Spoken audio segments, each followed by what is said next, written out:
오늘 강연 제목을 인생의 파도 앞에서 휩쓸리지 않고 나아가는 법. 너무 거창하더라고요. 저도 지금 흔들리고 있는데 뭘 흔들리지 않고 나아가냐 이런 건데 또 이런 제목이어야 또 우리가 또 같이 또 공유해 볼 만한 내용이 있을 것 같아서 제가 수영장과 스토아 철학 관련된 이야기로 한번 여러분들께 공유를 해 보겠습니다. 강연을 시작하겠습니다. 우리가 이렇게 이 저녁에 비도 오고 이런데 이렇게 강연을 들으러 오는 건 그리고 책을 읽고 매일 고민을 하고 하잖아요. 왜일까요? 뭐 잘 먹고 살기 위해서 이런 얘기를 합니다만 최종적으로는 이 질문에 답하고 싶은 거예요. 어떻게 사는 게 잘 사는 것인가에 대한.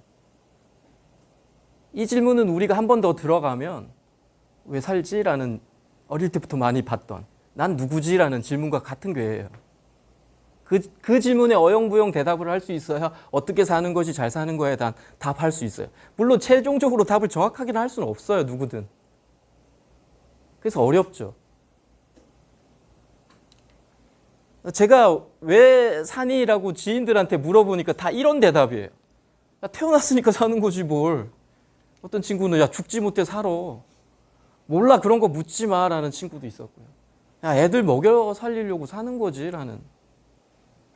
아마 저도 그렇고 다들 비슷할 겁니다. 근데 제가 몇 년 동안 영성을 공부하고 철학을 공부하고 책을 읽고 사유하면서 얻어낸 답은 자신을 성장시키려고 우리는 이렇게 살고 있는 것 같더라고요. 많은 현자들이 또 그렇게 이야기를 하고 있고요. 그래서 제가 비슷한 친구들한테 야 우리가 사는 이유는 우리를 성장시키려고 하는 것 같아 라고 하니까 한 친구가 그러더라고요. 강민이 넌 너무 진지해. 야, 뭘 고단하게 성장시켜 대충 살면 되지 인생 짧은데 라고 하더라고요. 대충 살면 되지의 대표적인 게 예전에 유행했던 조물주 위에 건물주죠. 대충 살고 싶은 거의 전형이잖아요. 좀 편안하게 세 받으면서 사는 것. 요즘에 건물주도 되게 힘들다고 하시더라고요. 근데 제 친구의 딸아이가 중2 때 이런 얘기를 했대요. 중2 딸아이가. 아빠 나 돈 많은 백수가 되고 싶어라고요. 제가 그 얘기를 듣고 조금 약간 씁쓸하더라고요. 중2짜리가 얼마나 고단했으면 저런 얘기를 할까. 돈 많은 백수가 되고 싶다고. 아마 네. 돈 많은 백수가 되고 싶은 게요. 네. 요즘 초등학교 미래 1위래요. 더 내려왔네요. 중학교 2학년에서 더 내려왔네요. 여하튼 얼마나 아마 학업적인 부담일 거잖아요. 이 친구들이 뭐 돈을 벌려고 하는 것도 아니고. 그래서 참 우리나라 현실이 정말 빡센 현실이라는 생각도 들었고요. 어떻게 사는 것이 잘 사는 것인가? 제가 낸 답, 제가 많이 공부하면서 찾은 답은요. 나만을 위한, 내 가족을 위한 노력만으로는 항상 공허해지더라는 거예요. 뭔가 채워지지 않는 공허함이 있더라는 거죠. 우린 다 우리 가족들을 위해서 살아야 한다고 그냥 우린 그렇게 어릴 때부터 배워왔잖아요. 그런데 나와 타인을 위한 삶이 아니면 항상 허무로 나중에는 가더라는 거죠. 나 잘났어 거울 보면서 아무리 외쳐도요. 자존감은 절대 높아지지 않는다는 거예요. 뭔가 타인을 위한 뭔가를 해야만이 우리 자존감은 높아진다라는 거예요. 자리이탈하고 하는 얘기가 있죠.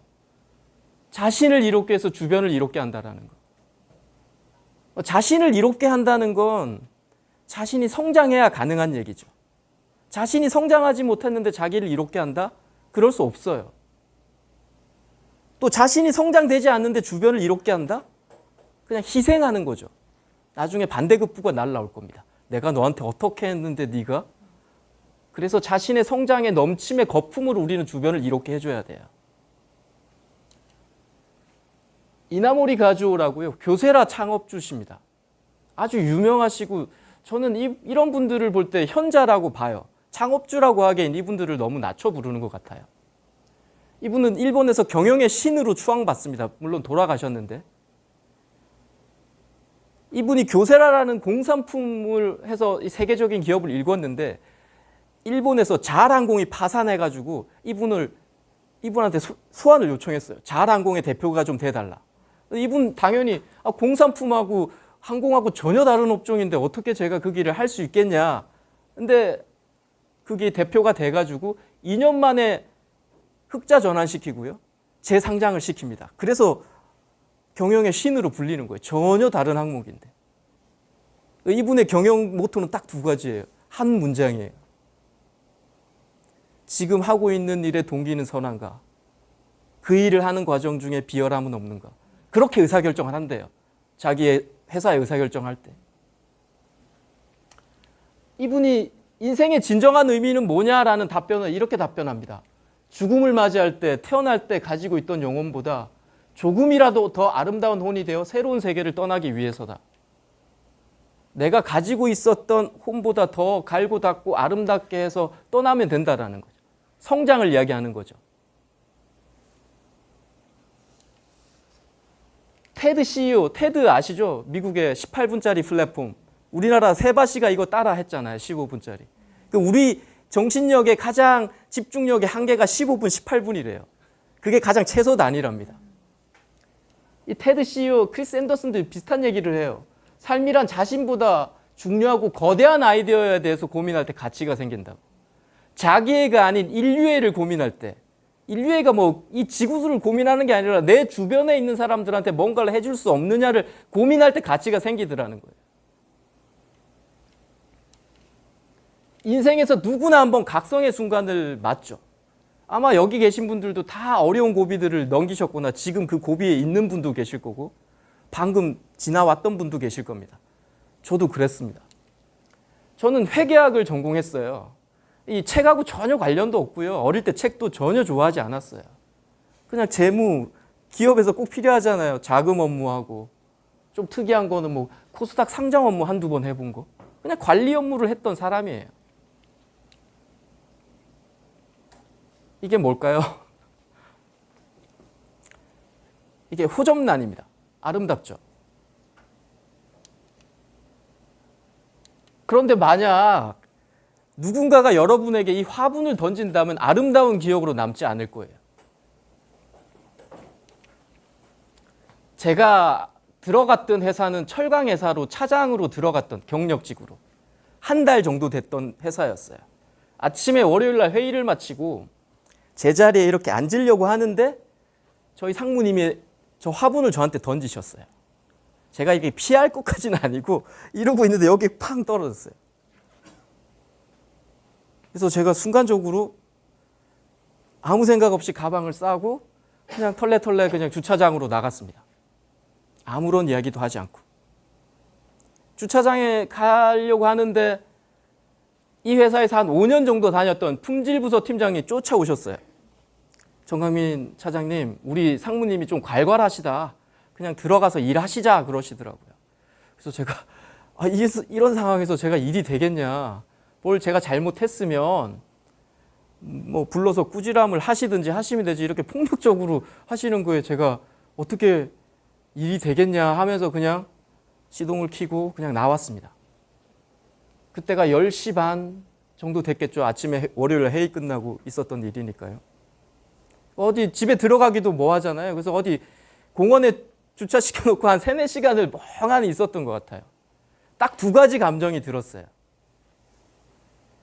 그 사람한테 아무런 연유, 아무런 대답, 아무런 대꾸도 또 못하고 도망치다시피 한 저 자신에 대한 찌질함 하나 하고요. 그리고 제가 앞으로 노숙자가 될 수도 있겠다라는 어떤 압박감, 참담함까지 두 가지가 들었어요. 제가 이 회사 전에도 한 14번 정도의 퇴직과 이직이 있었어요. 뭐 저도 한 20년 안 되게 직장 생활을 했는데 하여튼 그 와중에 일단 되게 많았죠. 그러니까 가족들은 제가 되게 불안했던 삶이죠. 왜 이렇게 안정적이지 못하느냐. 특히 또 저희 나이 또래는 더 그랬어요. 들어가면 좀 오래 다녀야 된다라는 그런 또 무언의 압박도 있었어요. 여하튼 진지한 질문 없이 살았던 제 인생도 이 화분 사건으로 한 번 탁 깨진 거예요. 그동안에는 회사 퇴직해도 또 이력서 업데이트 시켜서 또 이메일 날려서 또 인터뷰하고 또 어떻게 이렇게 또 들어가고 했던 게 제 일상이었어요.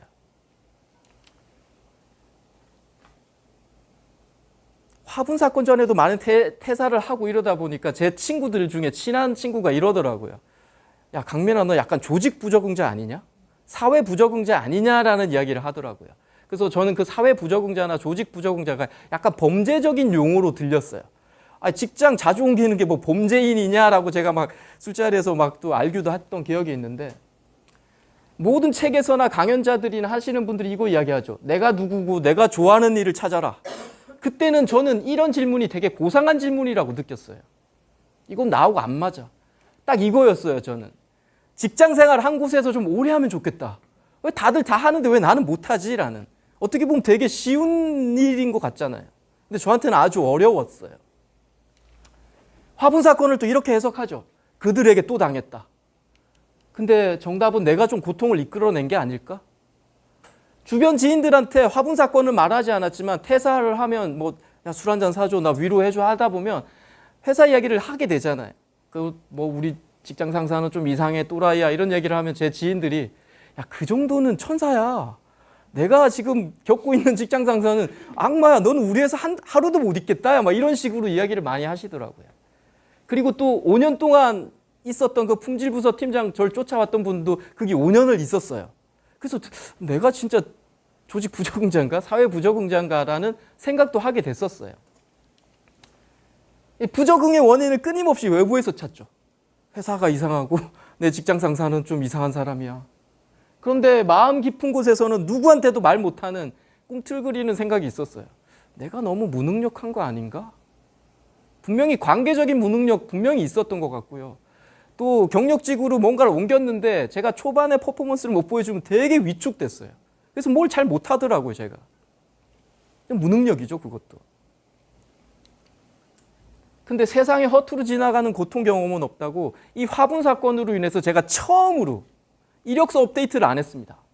한 달 반 이상 차에서 그냥 뭘 찾고 싶었어요. 내가 진짜 뭘 해야 되는지를. 이 화분 사건은 그만큼 저한테는 충격적이었죠. 친구들 만나서 위로받고 싶지 않았고요. 친구들 연락 오면 다니는 것처럼 그냥 문자하고 했었어요. 아침에 집에 있기 뭐해서 그냥 차를 타고 무작정 나가서 어떤 낚시터가 있더라고. 한 4, 50분 달리니까. 낚시터에 매일 갔어요. 지금은 집에서 뭐 일을 하고 하지만. 딱 이 질문이었어요. 내가 도대체 뭘 해야 하나. 그때 제가 좀 읽었던 책이 황농문 교수님의 몰입이라는 책과요. 시크릿 유 있죠. 생각을 하면 뭐 현실이 된다 이런 내용들이 있잖아요.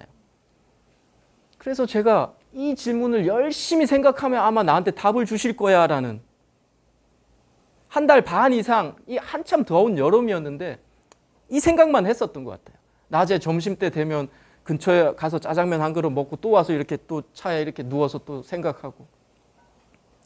그리고 한 달 반 뒤에 제가 이런 내용을 글에 적습니다. 돈 100억, 구단주 축구, 최고의 집, 책 작은 글씨로.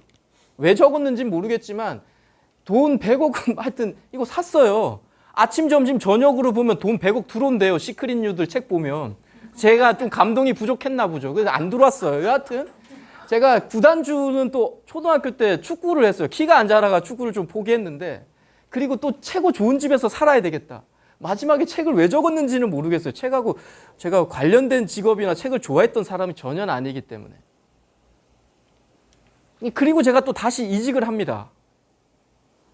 정말 이번에는 정말 오래 버티려고 꾸벅꾸벅 인사를 했어요, 제가. 그래서 제 주변에 있는 여기서 팀장으로 들어갔는데 사람들이 이런 얘기를 했어요. 정강민 팀장 너무 예의 바러. 근데 조직 생활에서 뭐 그렇게까지 예의 바를 필요는 없잖아요. 자기 일 열심히 하고 어느 정도만 하면 되는데 여기 나가면 나는 이제 끝난다라는 그런 위기감 때문에 정말 엄청나게 예의를 갖췄던 것 같아요. 그런데 퇴근 후 집에 이렇게 털레 걸어올 때는 정말 힘들었어요. 솔직하지 내 감정에 야, 뭐 하고 있냐 정강민 막 이런 생각. 이렇게 성공 경험이 없는 직장인이었어요. 14번의 직장을 돌아다니면서. 그런데 지금 제가 책을 출간하고 칼럼도 쓰고 있고 살짝 깊어졌고요. 삶이 조금 두터워졌어요. 제가 봐도. 두려움이 조금씩 사라졌어요. 뭐 두려움도 지금도 계속 맡고 있지만.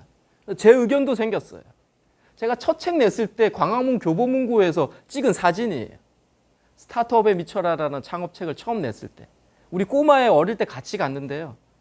너무 기뻐서 같이 갔죠. 또 초반에 지인들이 많이 사주셔서 성적도 좀 괜찮아가지고 이렇게 찍고 꼬마애한테 아빠 지금 다른 코너에서 좀 책 보고 있을 테니까 혹시 아빠 책 누가 들고 계산하려면 아빠한테 바로 전화해 그랬어요. 다른 데 갔는데 좀 이따 전화가 왔더라고요. 아빠 책 누가 들었어 그러더라고요. 열심히 왔어요. 막 빠른 걸 바로 이렇게 보니까 막 보고 있더라고요. 그런데 결국 그분이 이 책을 놓고 다른 책만 결제하러 가시더라고요. 그래서 그날 17,000원은 제가 절약을 했습니다만 너무 기뻤던 순간이에요. 아마 이랬을 거죠. 그분한테. 제가 이거 결제해드리겠습니다. 제가 저자입니다 하고. 근데 그러지는 못했습니다. 제가 뭔가를 이뤄냈다라는 어떤 그 충족감이 엄청 컸겠죠. 그러니까 그런 거를 제가 계획을 했던 것 같아요. 저는 약간 난독증이 있어요. 글을 아예 못 읽는 게 아니라 글이 아주 느리게 읽습니다. 좀 몰랐어요. 전 다 그렇게 읽는 줄 알았어요. 그런데 어떤 분은 하루에 책 한 권을 읽는 분도 제가 봤고요. 1시간에 책 한 권을 읽어야 된다고 막 이런 책도 나오더라고요. 그래서 저는 아주 낭창한 책도 한 2, 3주가 걸려요. 이거 제가 책 읽어가지고는 답이 안 나오겠는데 싶더라고요. 그래서 글 쓰자. 글은 아무리 천재 작가도 하루에 책 한 권을 쓸 수가 없어요. 하루에 A4 한 5장 쓰면 진짜 많이 쓰는 거거든요. 그래서 책을 쓰게 된 거죠. 말씀드린 것처럼 좀 어리버리했고요. 제대로 뭔가 성과를 내본 적이 없던 사람이에요. 그런데 지금은 제가 좀 안목이 생겼고요. 세상의 결이 조금씩 보이기 시작했어요. 약간 깨우침이라고 하면 좀 창피한 얘기지만 철학적, 영성적 삶을 좀 추구하게 됐어요. 어떤 종류나 사안에 대해서도 제 의견이 생겼어요. 많은 책을 이해할 수도 있게 됐어요. 만약에 제가 지금 화분을 만든다면 그때처럼 도망 다니지 않을 거예요. 정확하게 이야기할 거. 왜 던지셨냐? 잘못했으면 나를 꾸중하시라라고. 그때는 내가 화를 내는 게 맞는지 그분한테 대응하는 게 맞는지도 전혀 몰랐어요. 그래서 조용히 도망쳐 나온 거예요. 그러니까 찌질했던 거죠. 제 스스로의 삶이. 제 가치관도 없었고 철학도 없었고 개념도 없었기 때문에. 읽고 쓰고 사유하면서 제 자신을 믿게 됐습니다. 저는. 시간이 내 편이다라는 생각을 한 거는 저한테 가장 큰 충족감이죠. 저도 직장생활, 지금도 시간이 지나면서 제가 집중력이 떨어지면 어떡하나 그 두려움은 있어요. 글 쓰고 책 읽는데. 그런데 직장생활을 하는 것처럼 제 친구들도 지금 회사에 임원들이고 한데 그분들 한당 만나면 그거예요. 이번 12월까지 나 임원 만기야 어떡하지? 끝나면 어떻게 할지 모른다는 거죠. 저도 마찬가지였거든요. 근데 지금은 내가 이렇게 타이트하게 정규적으로 질서 안에서 살면 시간은 내 편이 되지 않을까라는 엄청난 그 기쁨이에요. 이 두려움이 아니라 시간아 지나가라. 나 아직 무명인데 시간 지나가면 알아줄 거야 라는 이상야릇한 생각을 하고 있습니다. 네, 제 얘기를 이렇게 좀 드리는 게 이 강연의 좀 신뢰도를 높이기 위해서 제가 조금 드렸고요. 오늘 여러분들과 이야기 나눌 거는 좋은 삶을 살아야 하는 이유, 우리에게 기쁨이 부족한 이유, 통제할 수 있는 일에 최선을 다하라는 스토아 철학, 그리고 제가 이 책을 쓰는 과정에 수영에 관련된 이야기를 약간 버무려서 이야기를 좀 드려보겠습니다. 이 책을 쓴 배경은요. 저는 고향이 부산이거든요. 초등학교 때 서울로 올라왔거든요. 근데 정말 초등학교 때 광안리 해수욕장, 해운대 해수욕장을 매일 자전거 타고 방학 때는 다녔어요. 그런데 수영을 못했어요. 친구들은 잘 하는데 그냥 우퍼우퍼 하는 게 근데 물은 좋았는데 뭘 나아가지 못하니까 좀 답답했는데 그냥 그렇게 지나와서 지금 50대 중반이 돼버린 거죠. 그리고 독서 모임에서 이런 문장을 발견합니다. 지혜로운 사람은 기쁨이 부족하지 않은데 이는 기쁨이 그의 미덕에서 나오기 때문이다라는. 저한테 세네카가 직설을 던지셨더라고요.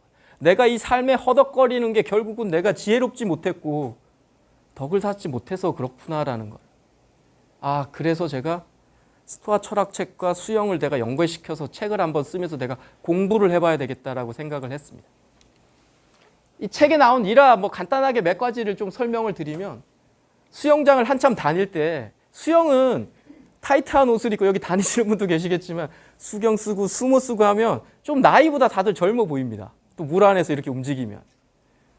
저도 이렇게 하는데 어떤 할머니께서 저한테 총각 나 수경 끈 좀 조여줘 하더라고요. 그래서 이 총각 하면서 제가 이렇게 이게 수경끈을 조여줬는데 그 과정에서 할머니가 저를 꼭 자세히 보셨겠죠? 탁 주니까 그러시더라고요. 감사합니다 그러더라고요. 너무나 정중한 태도로 아무리 봐도 총각은 아니시니까. 네. 그리고 다리가 하나뿐인 수영인도 봤어요. 이분 아마 수영을 잘하셔다가 다리가 하나 없어졌었는지 모르겠는데 그 저한테 되게 인상 깊었던 수영인이었죠. 그리고 어린이 풀에서 처음에 자유형 호흡을 뛰려고 할 때 어린이 풀 낮은 풀에서 하는데 거기서도 물을 마셨어요. 근데 옆에 빤히 나를 보고 있던 6살, 5살 꼬마애가 딱 보고 있더라고요. 나 한심하다는 듯이. 그러면서 제가 이러니까 풍덩 빠지면서 제가 아저씨보다 수영 더 잘해요 그러더라고요. 그 기억이 나고요. 그리고 물에 빠진 아이를 신속하게 건져 올린 안전요원도 생각이 납니다. 정말 탁 물에 빠지면 아무리 낮은 얕은 곳이라도 물을 먹으면 사람이 깔아앉는다고 합니다. 그러면 정말 익사하는 경우가 많대요. 그런데 그 안전요원이 이렇게 돌아다니니까 탁 건져 올리시더라고요. 순간 다들 놀랐고 그래서 제가 너무 감사해서 안전요원한테 가서 말하긴 그렇고 멀리서 쳐다보다가 이렇게 손을 너무 훌륭한 일 했다라는 얘기를 제가 전달해 준 기억도 있고요. 그리고 수영을 다니면서 이 수영 관련 글을 써가지고 공모전 대상을 한번 탔는데 근데 너무 기쁘잖아요. 아, 나 상 하나 받네. 글 써가지고 한 꼭지 썼는데 상도 받네 싶어가지고.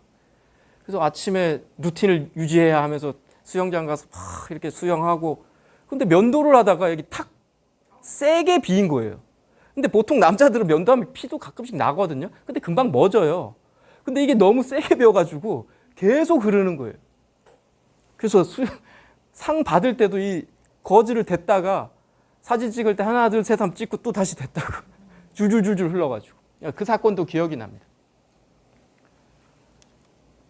또 기억에 남는 문장은 제가 이 강연 뒤에 나오는 거 빼고 좀 기억에 남는 문장을 제가 조금 말씀을 드리면 당신은 어떤 고통을 지속적으로 견딜 수 있느냐?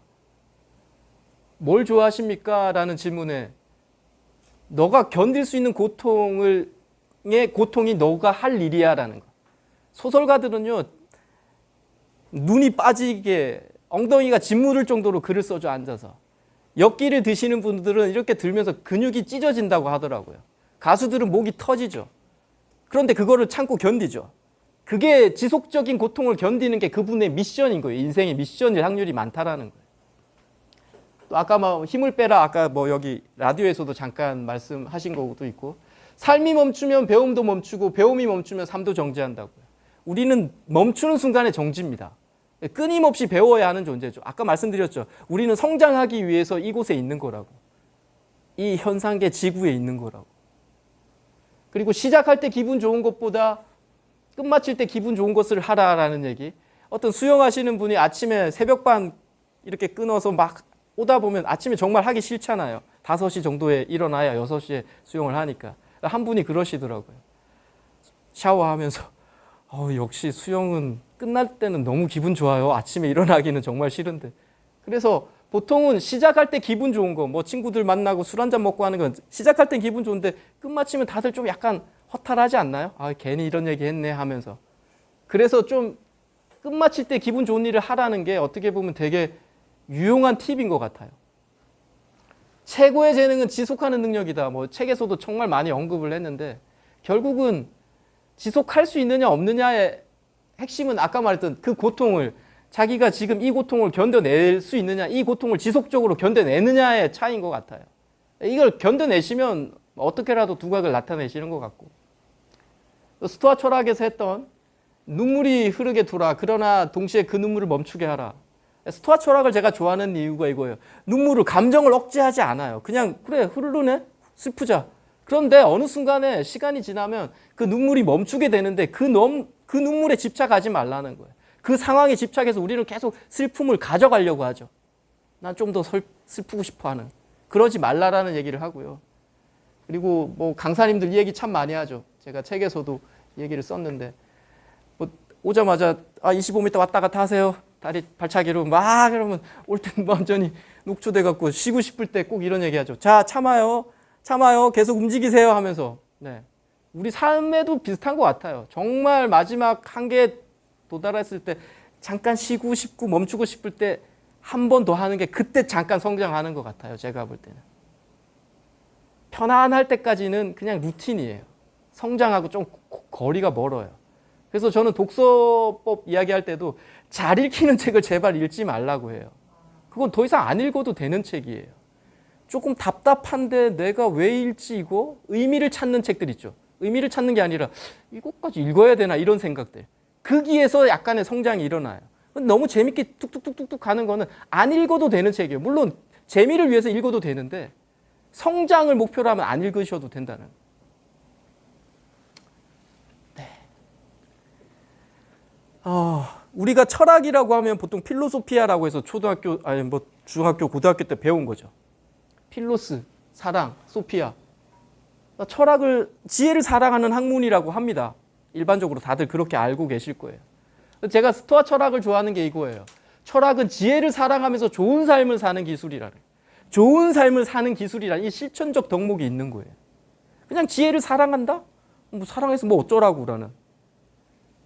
자신을 더 나은 사람으로 만들어 고난을 적극적으로 극복할 수 있게 하는 것. 그래서 아까 제가 처음에 말씀드렸던 어떻게 하면 잘 살 수 있는가에 대한 답을 하고 싶은 철학이에요. 난 어떤 삶을 살고 싶은가라는 이런 질문하면 한 7, 80% 이상은 이거죠. 행복한 삶.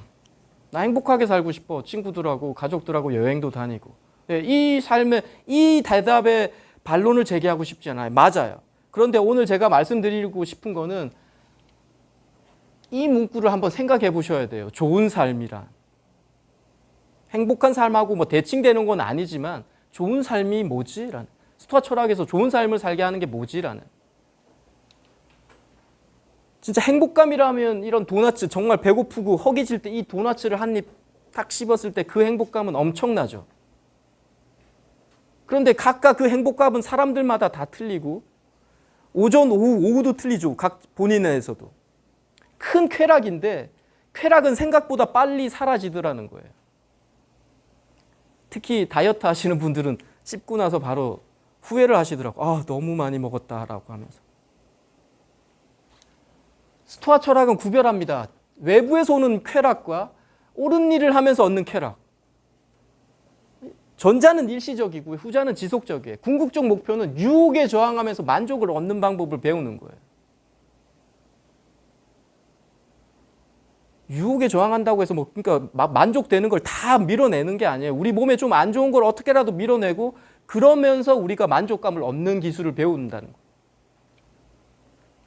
왜 우리는 옳은 일을 해야 하고 왜 옳은 삶을 살아야 하고 옳지 못한 일을 하면 왜 안 될까라는 이런 질문에 단답식으로 한마디로 딱 말씀을 드리면 그게 자신을 존중하는 일이에요. 옳은 일을 하는 게. 자기를 사랑하는 일이에요. 근데 자기를 존중하지 않고 자기를 사랑하지 않으면 보통 허무로 빠지거나 파멸로 빠질 확률이 정말 높아요. 그래서 자기가 옳은 일을 해야 한다는 거예요. 좋은 삶을 살아야 한다는 거예요.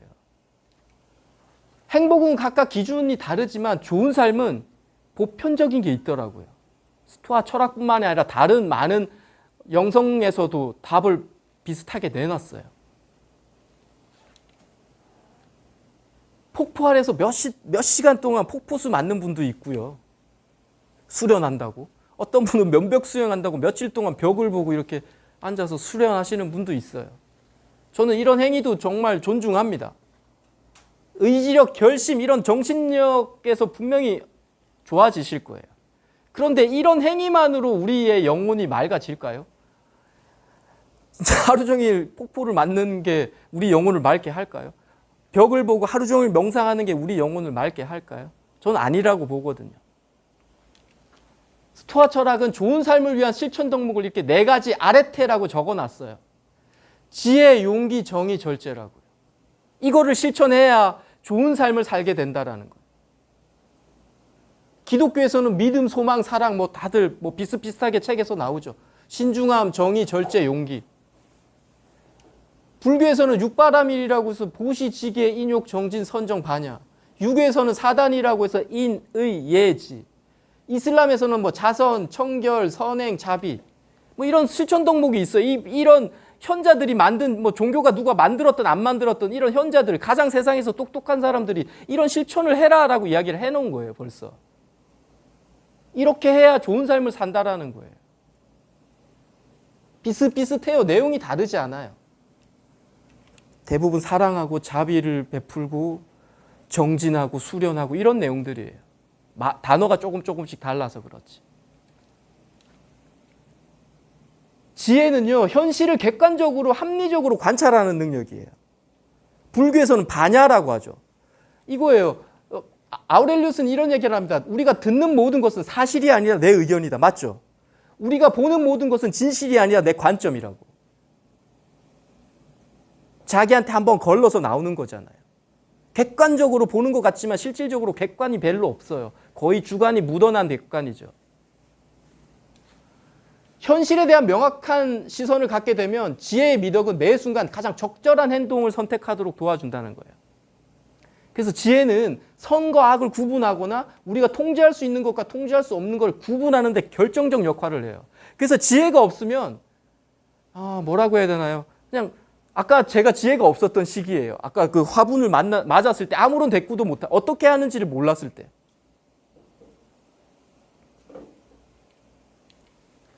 정의는요, 사회적 책임을 통감하고 타인을 도우는 것. 약간 자비하고 비슷한 거고요. 다 같은 개념이에요. 마르크스 아우렐리우스 이런 얘기하죠. 나는 사회를 위해 뭔가를 했는가? 그렇다면 그것은 내 이익을 위해서 한 거라. 내가 사회를 위해서 뭔가를 했다. 내가 어떤 단체에 기부를 했다. 그건 결국은 너를 위해서 하는 거라는 거예요. 자타불이라고 불교에서 너와 나는 하나다. 둘이 아니다라는 얘기. 다 연결되어 있다라는 얘기 하죠. 세네카는 좋은 사람이 되는 것도 좋지만 더 중요한 건 중요한 사람이 되는 것도 좋지만 좋은 사람이 되는 게 더 중요하다고 말하는 거예요.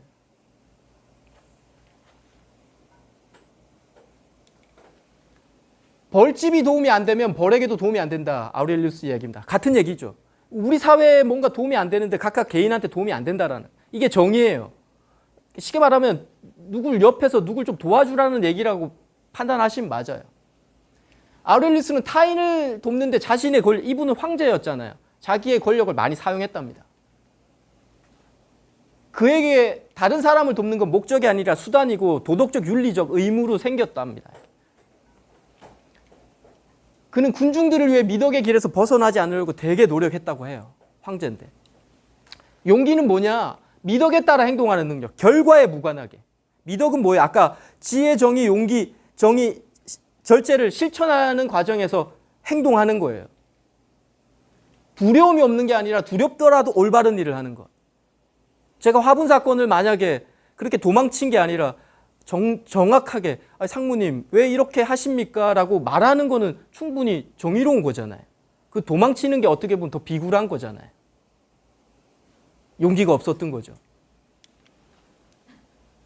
용기는 우리가 육체적, 정신적 고통과 역경을 견딜 수 있도록 당연히 도와주고요. 많은 사람이 실패에 대한 두려움 때문에 변화를 시도하지 못하죠. 하지 못하기 때문에 더더욱 두려움은 더 커집니다. 아마 우리 선생님들이나 저나 어려워 보이는데 한번 했는데 별거 아니네라는 경험들 다 가지고 계실 거예요. 불필요한 위험을 감수하지 말아라. 그런데 그건 용기가 아니다라고 세네카는 이렇게 한마디로 정리해 놓죠. 지혜롭지 않는 용기는 비겁함의 다른 이름이라고. 그러니까 결국은 지혜의 바탕을 둔 용기를 내야 돼요. 그냥 막 화난다고 흥분해서 막 뭔가를 한다는 것도 사회적으로 도움이 될 때가 있지만 지혜로 판단해서 이거는 내가 화를 내야 될 때, 안 내야 될 때 알아야 된다라는 거죠. 절제, 절도, 자제력, 의지력 뭐 전부 훈련으로 통칭해도 돼요. 훈련, 수련 이런 단어로. 인간의 경향은 훈련으로 극복하지 못할 정도로 확고하지 않다고 세네카가 이야기합니다. 그러니까 웬만하면 우리 훈련, 수련으로 다 극복 가능하다는 거예요. 우리가 그렇게 고정돼 있지 않다는 거예요. 우리 인자 자체가. 야들야들하다는 거예요. 되게 부드럽다는 거예요. 훈련의 부족이지 뭐 재능을 타고나지 못해서 그거 아니다라고 이야기를 하고 있는 거예요.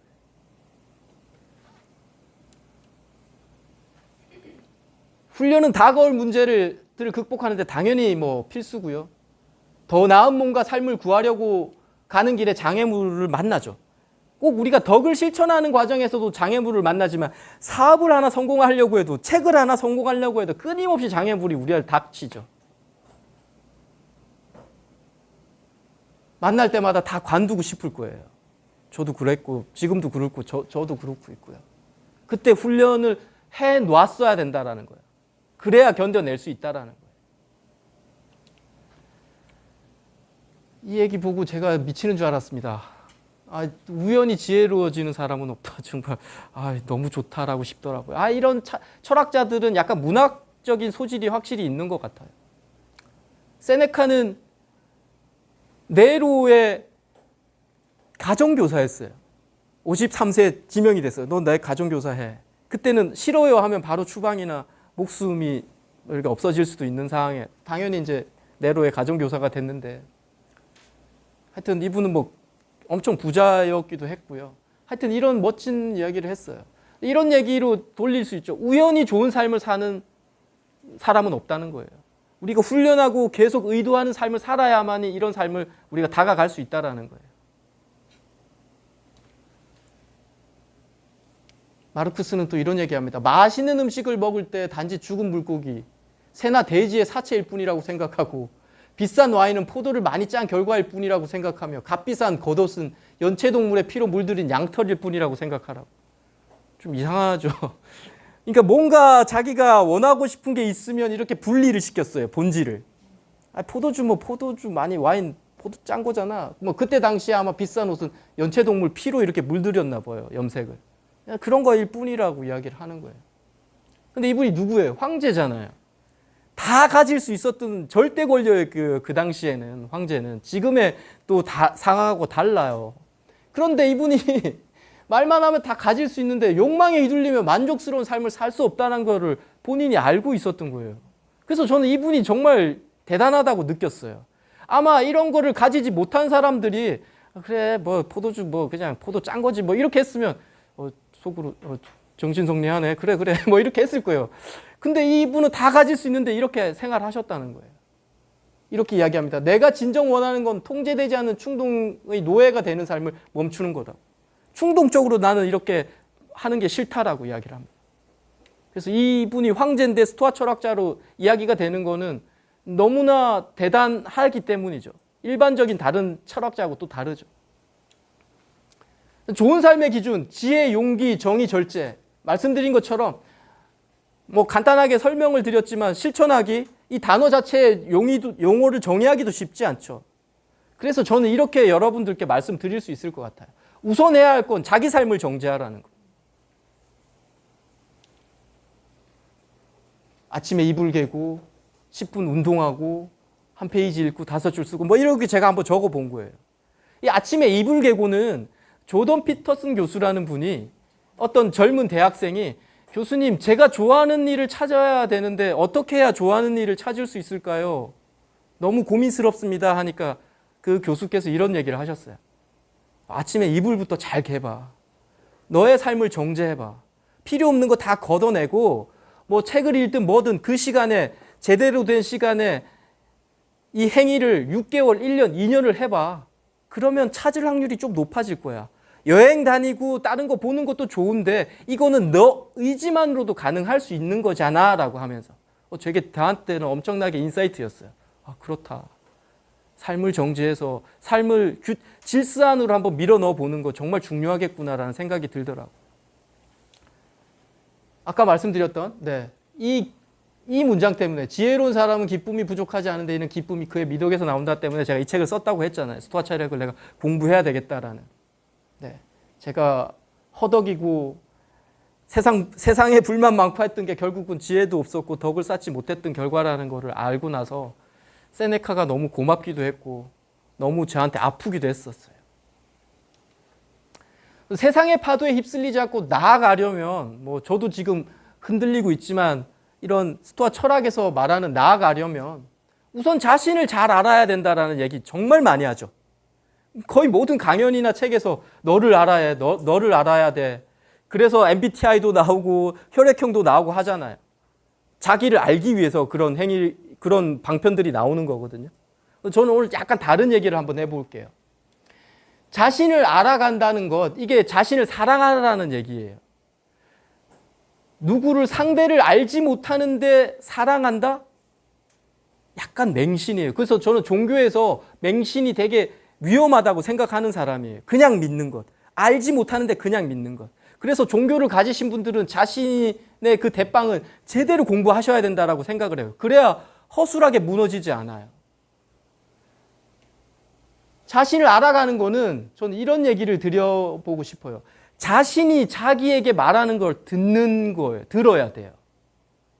내가 내 자신한테 말하는 것. 그럼 어떻게? 이렇게요. 읽어야 하고요. 써야 하고요. 사유해야 하고요. 행동으로 취해봐야 해요. 이게 자신이 자기한테 말하는 행위예요. 하나씩 보여드리면 왜 읽어야 하냐면 읽다 보면 모든 책이 내 마음에 들어오는 게 아니에요. 그 와중에 내 가슴으로 들어오는 문장이 있어요. 내가 이거 꼭 기억하고 싶다라는 문장이 있어요. 제가 아까 스토아 철학에서 말했던 그런 문장들이 저한테 들어왔죠. 이런 게 자기 자신이에요. 그래서 저는 스토아 책을 공부하면서 너무 고마웠어요.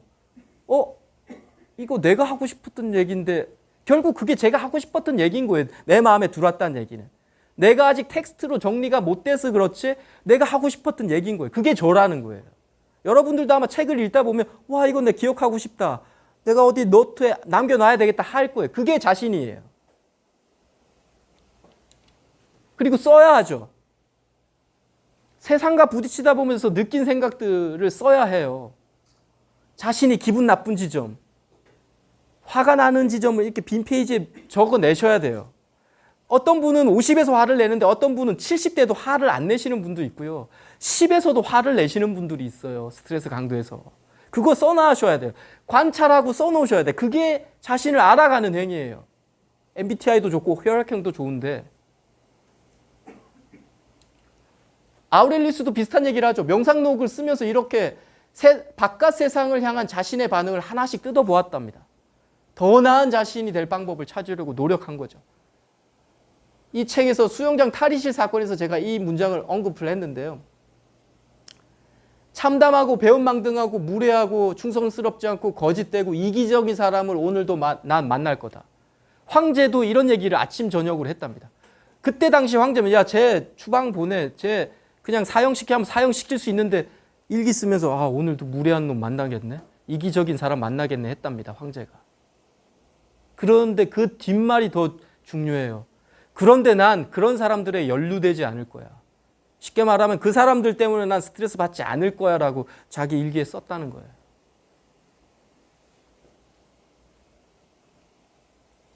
이 수영장 탈의실 사건은 수영장에 다니는데 탈의실 문이 한번 안 열린 거예요. 그러니까 어떤 분이 수영하고 탈의실 문, 근데 정말 어떤 관리 직원이 왔는데 되게 좀 곱상하게 생기신 분인데 막 쌍욕을 엄청 하시는 거예요. 그렇게까지 말할 것도 아닌데 막 거의 전화를 집어 던지다시피. 그래서 제가 그때 이거 뭐 한번 이야기하려고 하는데 상황이 끝나가지고 제가 더 이상 그분한테 말을 못했는데 그래서 또 나와서 빨리 메모를 한 거죠. 이거 한 꼭지 써야 되겠다 이러면서 이 책을 쓰는 과정에. 네, 그게 수영장 탈의실 사건이고요. 네, 그리고 움직여야 된다. 스토아 철학에서는 신체를 단련하는 것, 운동을 하는 것은 건강을 챙기거나 경쟁에서 이기기 위한 일이 아니다라고 이야기를 합니다. 뭐 이것도 맞죠. 경쟁에서 이기기도 하고 건강을 챙기기도. 그런데 그 뒤에 말이 더 중요해요. 이런 것은 덕을 기르기 위한 하나의 훈련이었다. 자제력, 용기, 인내를 삶 속에서 실천해 보는 방법이다. 1시간 만에 이렇게 자제력, 인내, 용기를 실천해 보는 게 오래 달리거나 무거운 걸 드는 것밖에 없다는 거예요. 왜 그게 자제력, 용기, 인내가 오래 달리거나 무거운 걸 드는 거를 1시간 만에 할 수 있는 게 없잖아요. 이거 해야만 그때 한번 해보는 거잖아요. 참고 들어보고 오래 달려보는 것. 이게 덕을 쌓는 길이라는 거예요. 그리고 몰입해야 한다. 사유해야 한다. 명상해야 한다. 비슷비슷한 거고요. 스토아 철학에서는 프로소케라고 합니다. 주의를 집중하는 것. 몰입, 집중 다 같은 거고요. 불교에서 마음챙김이라고 하죠. 마인드풀니스 똑같아요. 명상하는 것. 정확한 분석, 자연스러운 위험, 인간적 연민, 감정 등에 좌우되지 않고 공정하게 과업을 수행하기 위해서는 열렬하게 주의를 집중해야 한다라고 아우렐리우스는 말합니다. 열렬하게 주의 집중한다는 게 몰입하라는 거죠. 더 깊은 뜻은 자아에 집중하고 현재에 집중하는 것. 칙센트미아가 몰입이라는 책의 플로우라는 개념하고 똑같아요. 그러니까 똑같은 얘기를 단어들만 다르게 자식 이렇게 하고 있는 거예요, 사람들이 다.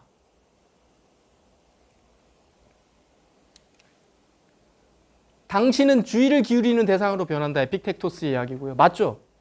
책을 쓰려고 고민하셨던 분들은 2년, 3년 뒤에 계속 그 주의를 집중하면 책을 내게 될 확률이 많죠. 우리는 되게 자동 조종 장치 안에서 살고 있답니다. 7, 80%는. 무의식적으로 사는 거죠. 오른발, 왼발 이거 의식하지 않고 우리가 걸어가잖아요. 네. 무언가를 창조하는 순간, 책에 깊이 빠지는 순간, 영화에 몰입하는 순간, 심지어 단톡방에 메시지를 남기는 그 짧은 순간에도 고요가 필요하죠. 5초가 필요합니다. 3초가 필요합니다. 그 고요가 몰입이고 몰입은 곧 대상에 대한 사랑이라는 거예요. 그 순간 몰입해야 우리 글 한 줄 쓸 수 있고요. TV를 볼 때도 몰입해야 그 화면이 나한테 들어옵니다. 이거 하면서 이거 보면 잘 안 돼요. 남는 것도 없죠. 기억도 안 납니다. 그만큼 몰입, 사유, 마인드풀리스가 중요하다는 거예요. 이런 몰입, 프로소케의 이점, 네, 당연히 생각과 행동이 개선이 되고요. 진정한 목표를 향해 나아가겠다. 이렇지 않으면 되게 충동적으로 행동해요, 우리는. 그냥 자기 감정대로 합니다. 감정적 고통 상당히 피할 수 있고요. 지금 순간에 집중하면 역경을 견디는 데도 도움이 되죠. 자, 읽고 쓰고 움직이고 몰입하며 자신을 알아가겠다는 것. 이런 생각과 의식을 가지고 있다는 것. 이게 뭐냐면 한마디로 한 문장으로 정리를 하면 이거예요. 의도하는 삶을 살겠다는 다짐인 거예요. 오늘부터 우리 선생님이나 저나 의도하는 삶을 살겠다는 한번 다짐을 하셨으면 좋겠어요. 의도는 모든 행동의 시작이며 우리가 무엇을 의도하느냐에 따라 삶이 결정된다라고 에픽텍토스 이야기하고요. 삶의 모든 순간은 준비하는 순간이고 너의 의도와 일치하는 삶을 살아라. 그것이 진정한 행복의 길이다라고 아우렐리우스는 이야기합니다. 의도하는 삶만이 그렇게 일치시켜야만 우리가 행복감도 느낀다는 거예요.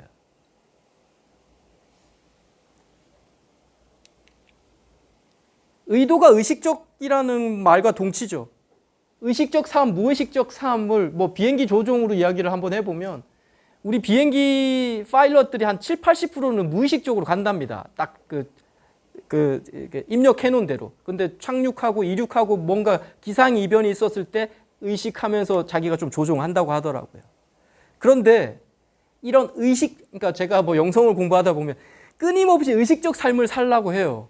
발 걸을 때 왼발 오른발도 의식해보라고 합니다. 지금 이 순간에 집중해보라고 합니다. 영성에서 많은 책들이. 그게 우리를 깨어나게 한다라고 해요. 그래서 어떤 분들은 유튜브 볼 때도 알고리즘으로 보지 말래요. 저도 알고리즘으로 다 보거든요. 뜨는 거 보잖아요. 근데 검색하라고 하더라고요. 그것도.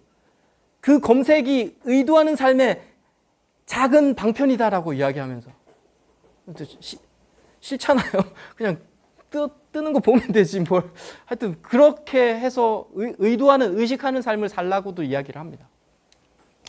그래서 자신이 하는 모든 행위, 의도, 의식한다는 게 이게 깨달은 이들, 우리가 말하는 영성 지도자들이나 세상에서 가장 똑똑하다는 사람들이 말하는 현재를 살라는 의미예요. 아마 영성책이나 약간 철학책을 보면 다 이 얘기합니다. 현재를 살라고. 과거를 살지 말고 미래를 살지 말라고. 의도와 현재를 의식하라는 말인데 이건 정말 공감이 되는 게 우리는 지금 현재 이 순간에 몰입하지 않으면요. 과거의 후회와 미래의 불안으로 그냥 접어들어요.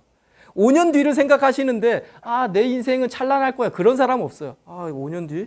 잘못되면 내가 이상한 걸로 빠지겠지. 다 부정으로 흘러갑니다. 그게 우리 인간이 내재된 어떤 프로그램이에요. 그래서 의도하라는 거예요. 의도하지 않으면 우린 되게 불편해져요. 우리 생각 자체가. 근데 의도하는 건 되게 어려운 거예요. 인간의 본능과 역행하는 거예요. 우리 뇌는 되게 쉬고 싶어 하는 존재예요. 되게 가만히, 어떤 위기 상황이 아니면 가만히 있고 싶은 거예요. 에너지를 절약하고 싶은 게 우리 뇌예요. 그래서 어려운 거죠. 의도한다라는 게. 그래서 어려우니까 영성에 있는 뭐 지도자들이 의도하라고 하는 거예요. 아까도 말씀드렸다시피 우리 경향은 그런데 훈련으로 대부분 극복된다는 거예요. 어려운데 훈련하면 다 된다는 거예요. 수련하면 된다는 거예요. 당신이 반복적으로 하는 행동이 당신을 만들고 탁월함은 단순한 행위가 아니라 습관이다라고 아우렐리우스 이야기합니다. 뭐 다 동의하실 거예요. 내가 오늘 지금 여기 사는 게 저지 5년 전에 했던 게 저일까요? 뭐 그것도 저를 구성하는 한 분자로 구성이 됐겠지만 지금 하는 게 저라는 거예요. 정규적으로 하는 거예요. 그리고 탁월함은 행위가 아니죠. 습이에요. 내가 습관이 되는 게 탁월함이 발생이 되는 거지. 2번 했는데 10번 했는데 그렇게 발생하지는 않더라고요. 자, 그러면 덕은 어떻게 쌓을 수 있나? 이 문장에서도 제가 미치는 줄 알았어요. 보고 미치겠다 싶더라고요. 당신이 느끼지 않는 걸 극복하는 건 덕행이 아니래요. 미치지 않아요? 나만 미치는 거예요? 전 이거 보고 이게 어떤 일이냐면 제가 너무 흥분했네요. 죄송합니다. 아니 어려움을 인지하고 그것을 극복해야 덕행이 된대요. 자신이 안 되는 걸 훈련을 통해서 극복하는 것만이 덕을 쌓는 일이래요. 제가 이 책에서는 평형을 잠깐 예를 들었는데 한 3개월 하니까 평형하래요. 자유형, 배형은 잘 하는데 근데 평형하니까 안 나가요. 10cm도 안 나가는 거예요. 그래서 3개월이나 수영을 했는데 이렇게 저었는데 왜 10cm도 안 나가지? 그때 우리는 의미를 찾잖아요. 내 수영하고 나하고 잘 안 맞나 보다. 그런데 이 문장을 발견하고 안 되는 거 극복해야 되나 보다. 그게 내가 덕을 쌓는 일인가 보다. 옆에 분들은 막 잘 하시더라고요. 뭐 처음 하시는데 같이 평형을. 근데 나만 안 되는 거예요. 그래서 바꿨죠. 이 문장 보고. 덕을 쌓기 위해서 내가 이거 극복해야 한다 하면서. 그래서 남들에게 어려운 일이지만 자신에게 쉬운 일이라면 덕이 안 된대요. 그래서 말하는 거예요. 모든 자기계발서나 책에서 어려운 거 하라는 게 이런 뒷배경이 있는 거예요. 자기계발서에는 이런 뒷배경까지는 보통 이야기가 안 됩니다. 그냥 어려운 거 해야지 뭐 돌파해 하는데 따져보면 그게 덕을 쌓는 일이라는 거예요. 덕이라는 게 뭔가 뭐 도덕적 이런 게 아니라 그게 내 내공으로 계속 잠재된다는 거예요. 쉬운 일 하잖아요. 제가 책을 쓰는 건 저는 쉽고 저 사람은 되게 어렵다고 하면 제가 쉬운 거를 계속 한다고 해서 덕이 쌓여지지 않는다는 거예요. 그래서 어려운 일을 하시라는 거예요. 자, 열심히 자신을 알아가고 지금 말씀드린 것처럼 이렇게 덕을 실천하고 훈련을 하면 자신이 원하는 삶을 살 수 있을까요? 제가 이렇게 말했던 지금 1시간 동안 말했던 걸 열심히 수련하고 실천했어요. 자기가 원하는 삶을 살 수 있을까요? 답을 아실 거잖아요. 살 수 없어요. 내 마음대로 안 되는 게 삶이라고 많은 현자들이 말을 하고 있어요. 근데 만약 내 마음 먹은 대로 되기만 하면 아마 기고만장할 거고요. 오만함이 하늘을 찌를 거예요. 저만 해도요. 이렇게 공부하는데 뭔가 한두 번 정도 뭔가 잘 되잖아요. 제 목소리가 좀 변하더라고요. 사람을 대할 때도. 그래서 한 번만 더 되면 나 완전 오만해지겠다라는 걸 제가 느끼겠더라고요. 그게 우리 인간의 기본 장착된 프로그램이라는 거예요. 그래서 끊임없이 생각을 하고 의도해야 한다라는 거예요. 자중하고 일기 쓰고 부, 권력, 명예를 잡는 순간 자신의 약점이 빠르게 드러난다고 해요.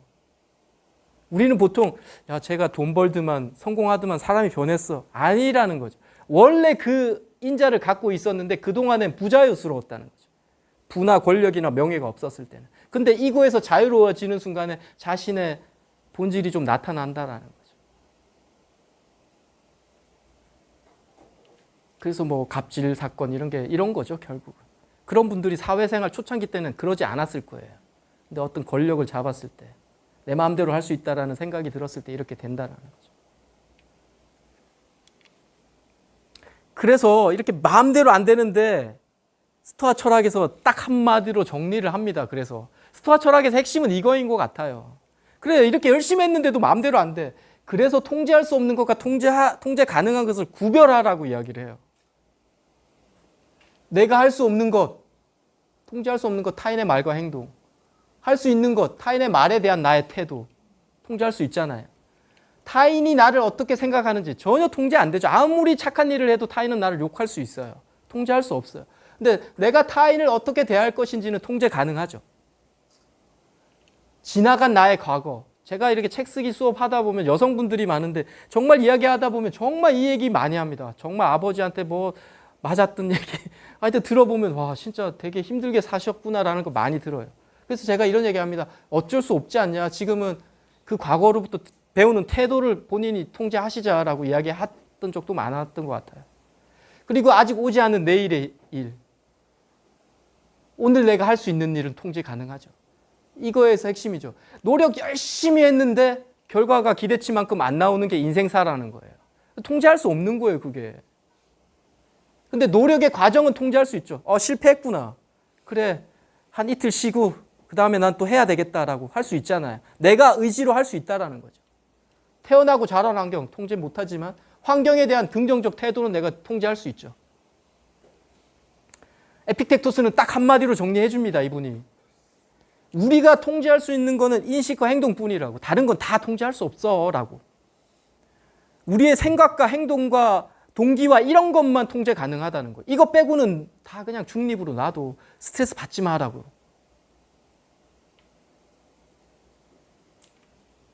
인식만 해도 어떤 일이 일어나더라도 자신의 반응을 통제할 수 있다라고 이야기하고요.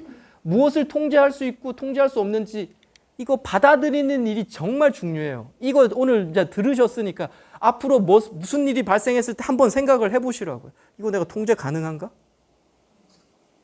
그것만으로도 아마 많은 부분이 해결이 될 수 있을 거예요. 마르크스 아우렐리우스는 어떤 자신에게 무례하게 행동했던 사람한테 이렇게 말했다는 거예요. 반응하지 않아도 괜찮다. 저 무례함이 저 사람이 어떤 사람인지를 말해주니까. 당신을 시험하는 거다. 같은 수준으로 내려갈 필요 없다. 도덕성은 높게 유지하고 자존심은 접어두라. 이런 일이 일어난 게 처음도 아니고 또 일어나지 말란 법도 없다. 이런 일을 당할 이유가 없다고 생각하는가? 너가 그렇게 특별한가? 황제가 그럽니다. 나도 당하는데 네가 뭐 그렇게 특별하다고 안 당해? 라는. 이런 일은 인간 경험의 일부분이고 그 일에 영향을 받지 않겠다는 선택은 너에게 달렸다는 거예요. 황제도 이렇게 스트레스 받는데 일반 범부들은 뭐 더 많이 받겠지만 에픽텍토스가 이 얘기를 하신 분이에요. 이분은 노예였어요. 노예이기 때문에 정말 그 당시에 노예는 불공평한 운명을 탓할 시간도 없었고요. 정말 살아가는 것 자체가 엄청 고단한 삶이었어요. 할 수 있는 일과 하면 안 되는 일이 엄격하게 정해져 있는 게 노예잖아요. 내가 해야 할 일, 안 해야 할 일이. 이분이 썼던 책이 엔케이디온이라는 책인데 이게 뭐 번역하면 편람 매뉴얼이라는 뜻이라고 합니다. 첫 페이지 첫 줄에 이렇게 되어 있어요. 어떤 것들은 우리에게 달렸고 어떤 것들은 우리에게 달려있지 않다. 통제할 수 있는 것, 생각, 판단, 동기, 통제할 수 없는 것, 모험, 재산, 타인의 평판, 외부 사건이다 라고.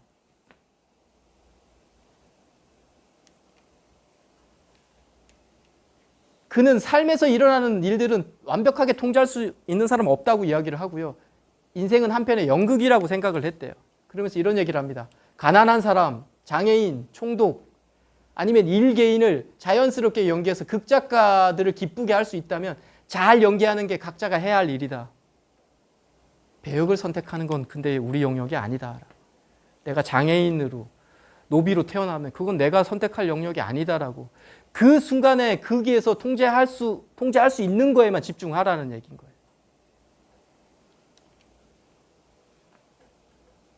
그래서 스토아 철학자들은 큰 키를 선호하지만 작은 키를 경멸하지 않았고요. 건강하기를 바랐지만 건강이 나빠져도 견뎌냈다는 거예요. 돈을 엄청나게 벌었다가 돈이 갑자기 없어지는 경우도 있었던데 그런 경우도 너면히 받아들였다는 거죠. 그래서 전 스토아 철학이 좋은 게 이런 거예요. 감정을 야, 돈 뭐 밀어내야 돼 이런 게 아니라는 거예요. 에고적 욕망을 마음껏 성취하라는 거예요. 그런데 그게 없어졌을 때도 받아들이라는 거예요. 통제할 수 없기 때문에.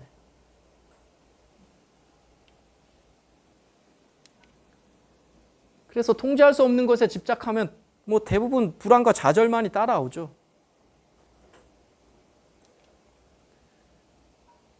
미국 신학자 라이노트 니버의 평온을 비는 기도, 이거는 너무 많은 책에서나 너무 많은 강연에서 이 문장 많이 인용하잖아요.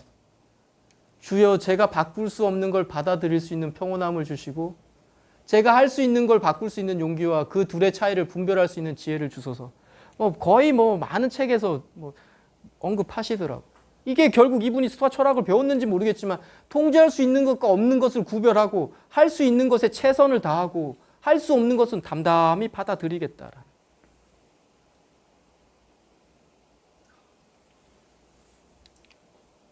아모르 파티가 생각이 나죠. 담담히 받아들이라고 하니까.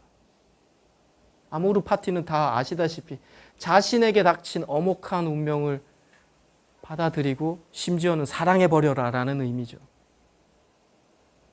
이게 까미의 시지프스 신화에 나오는 이미지입니다. 이분은 신의 신비를 좀 건드려서 평생 동안 이렇게 바위를 상 정상에 끌어올리는 일이 자기의 일이었어요. 5년까지 하고 그만두는 것도 아니고 10년 하고 그만두는 것도 아니고 죽지도 못해요. 평생 동안 이것만 하는 거예요. 올리면 바위 아래로 떨어지면 또 다시 내려가서 올리고 근육이 찢어지고 했겠죠. 발톱도 빠지고. 근데 까미는 마지막 문장에는 비슷하게 이렇게 돼 있더라고. 그래도 시지프스는 정상에서 아마 미소 지었을 거라고. 죽어야 되는 거잖아요. 까미는 이 위기에서 왜 자살하지 않는 거야? 라는 이야기를 합니다. 이렇게 사는데 뭘 왜 자살하지 않아? 이게 우리 현대 삶의 어떤 또 반영이라고도 해요. 우리가 하루하루가 되게 험난하고 고통스러운데 그렇다고 내일 간다고 달라지나요? 그렇지 않다라는 거죠, 보통은. 그럼 왜 자살하지 않냐? 그런데 이런 엄혹한 운명도 받아들이는 게 우리 인간이 해야 할 의무고요. 저는 영성을 공부하기 때문에 지금 이렇게 살아있을 때 갈고 닦는 게 우리의 임무라는 거예요. 근데 사랑할 수 있을까? 이 질문을 제가 하게 되더라고요. 이분을 보면서. 제가 이 강연 준비하면서 이거 만들면서 어떤 유튜버에서 헬스 트레이너 하셨던 분이에요. 몸이 얼마나 좋았겠어요. 막 우락부락한데 그분이 근데 수영을 하다가 이렇게 다이빙을 하다가 목으로 떨어져서 경추가 마비돼 갖고 상반신이 마비가 됐는데 그러니까 그 좋은 근육이 완전히 할아버지 몸이 됐더라고요. 완전히 막 삐쩍 말라가지고. 왜? 움직이질 못하니까. 그런데 그분한테 만약에 당신의 운명을 사랑하세요 할 수 있을까요? 그런데 할 수는 없겠지만 이 얘기는 좀 해주고 싶더라고요. 세네카는 정말 이 문장도 미치는 줄 알았는데 우리가 두려워해야 하는 것들 대부분은 실제로 해로운 게 아니다는 거예요. 단지 익숙하지 않을 뿐이라는 거예요. 하반신 마비됐던 그 헬스 트레이너를 제가 한번 대입해 보면 처음 하반신 마비됐을 때 1개월 때의 고통과 6개월 뒤의 고통과 3년이 지난 뒤의 고통의 무게가 같을까요? 다를 거예요. 가장 힘든 거는 1개월째 고통일 거예요. 잘 엄청나게 몸 좋고 잘 다니다가 딱 되면서 아무것도 다니지 못하고 똥오줌도 못 가리는 그 상황에 처했을 때. 왜? 익숙하지 않기 때문이죠.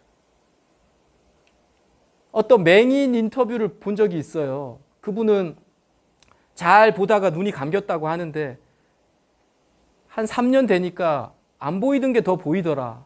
그분의 말은 더 행복해졌다라고 해요. 그게 진짜인지는 모르겠지만 여하튼 근데 제가 진짜라고 느낀 건 3년 되면서 익숙해진 거예요. 이 상황이. 자기가 안 보이는 상황이. 처음에 1개월, 2개월, 6개월째는 매번 자살을 기도했다고 하시더라고요. 이렇게 사람 뭐하냐. 아무데도 나가지도 못하고. 그만큼 익숙한 거에 대한 어떤 위대함이 있는 거예요. 익숙해지면 최악의 상황에서도 우리는 거기서 충족감, 행복감을 찾으려고 합니다. 우리 본능적으로 뇌는. 서울역에 노숙자 하시는 분들이 다 불행한 것 같죠. 당연히 처음에는 불행하죠. 그런데 어느 순간에 시간이 지나고 그게 익숙해지면 그 안에서 행복을 찾아요. 오늘 맛있는 어떤 무료 급식소는 어딜까? 난 찾아서 하면서. 그게 우리가 보면 저건 좀 아니지. 근데 그분들 입장에서는 그게 되게 행복한 거거든요. 에픽텍토스는 그래서 이런 얘기 합니다.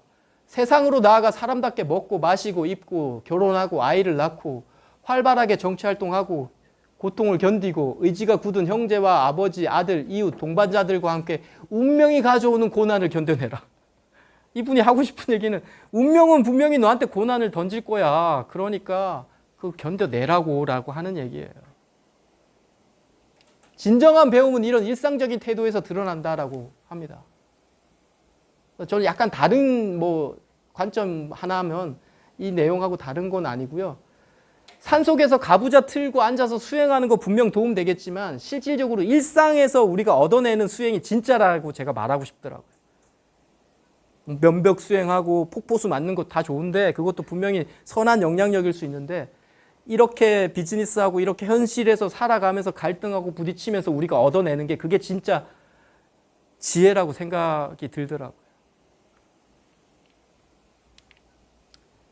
우리가 두려워해야 할 것은 죽음이 아니라 제대로 된 삶을 시작하지 못하는 거다. 이거 한 6년 전에 봤던 문장인 것 같아요. 스토아 철학 공부하기 전에. 근데도 너무 좋았어요. 그때도. 야, 그러네. 죽음을 두려워하는 게 아니라 제대로 된 삶을 한번 살아보지 못하는 게 정말 두려울 수 있겠구나라는.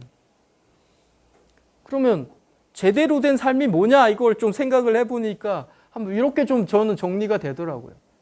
결과에 집착하는 대신 습관에 집중하고 먼 미래의 결과 같은 건 좀 덜 생각하고 지금 즉시 행동해야 할 것을 더 많이 생각하고 미덕에 따라 행동하고 타인의 의견이 두려워 내 자신을 너무 제한하지 말고 마음껏 좀 펼쳐보라는 거예요. 자기가 추구하는 추구하는 거에 혼신을 한번 다해보는 것. 진짜 혼신을 한번 다해보는 것. 그리고 추구하고 싶은 게 모른다면 그걸 찾기 위해서 또 치열하게 고민해보는 것. 제가 볼 때 이런 게 제대로 된 삶을 사는 것 같아요.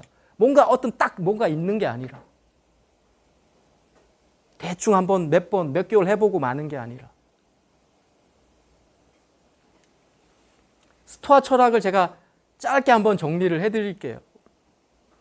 스토아 철학은 말씀드린 것처럼 삶을 개선해서 더 나은 사람이 되기 위한 철학이죠. 그래서 제가 좋아한다고. 그냥 지혜를 사랑하는 학문. 그거 사랑한다고 어쩌라고. 우리한테 뭔가 도움이 돼야 된다고 생각을 하기 때문에. 스토아 철학은 도달하고 싶은 곳이 이거예요. 에우다이모니아예요. 이게 행복이라고 번역도 되는데 실질적으로 그리스어에는 선한 영혼이라고 합니다. 선한 사람이 아니라 선한 영혼. 아레테, 지혜, 용기, 정의, 절제, 이 아레테 4대 미덕을 열심히 실천하고 진짜 평온인 아타락시아를 실천하고 해서 에우다이모니아에 도달하는 거예요. 선한 영혼. 결국은 선한 사람이 아니라는 얘기는 죽음 다음을 이야기하는 거죠. 그것까지는 제가 이야기하는 건 아니고요. 여하튼 그래서 제가 스토아 철학이 조금 좋았어요. 그냥 선한 사람이 되는 거야 라고 했었으면 저는 아마 안 봤을 거예요. 다음이 있구나라는 느낌에 죽음 이후에 뭔가가 있구나라는. 그래서 이 평정, 아타락시아, 평온 이 일화가 좀 재밌어서 한번 가져와 봤는데요. 아까 에픽텍토스예요. 이분이 노예 철학자. 지팡이를 짚고 있죠. 이분은 절름발이에요. 그 일화가 재밌어요.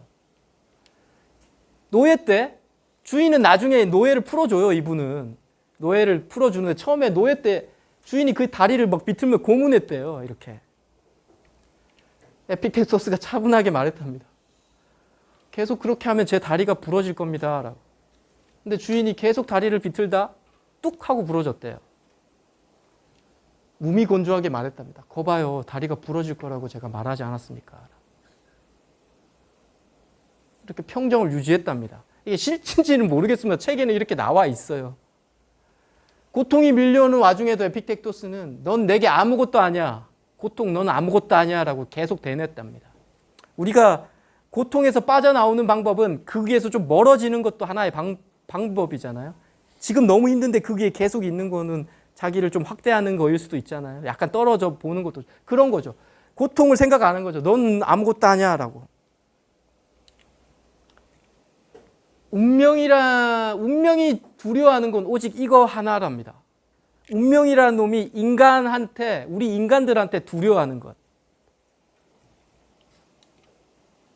태어남이랍니다. 엄청난 뭔가를 파고를 던지지만 우리는 태어내버리면 운명도 어쩔 수 없다는 거예요. 이 태어남이 평온이고 평정이죠. 아타락시아죠.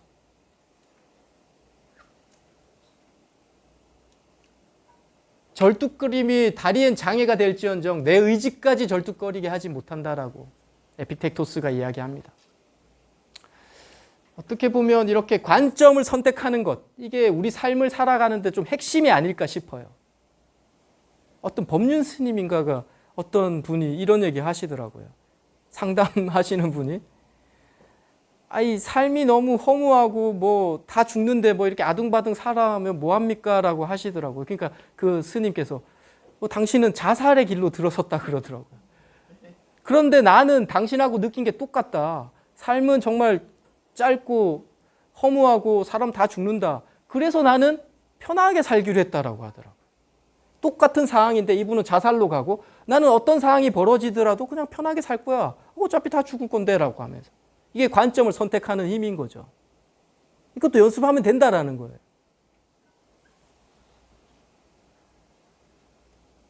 삶이 찰나다 해서 어떤 분은 허무하다고 하는데 삶이 찰나다고 하니까 지금 이 순간이 너무 중요하다고 말하는 사람도 있다는 거죠. 삶이 찰나니까 지금 이렇게 만나고 이야기하는 게 이게 너무 중요하다는 거. 너무 짧으니까. 근데 어떤 분은 너무 짧으니까 허무하잖아.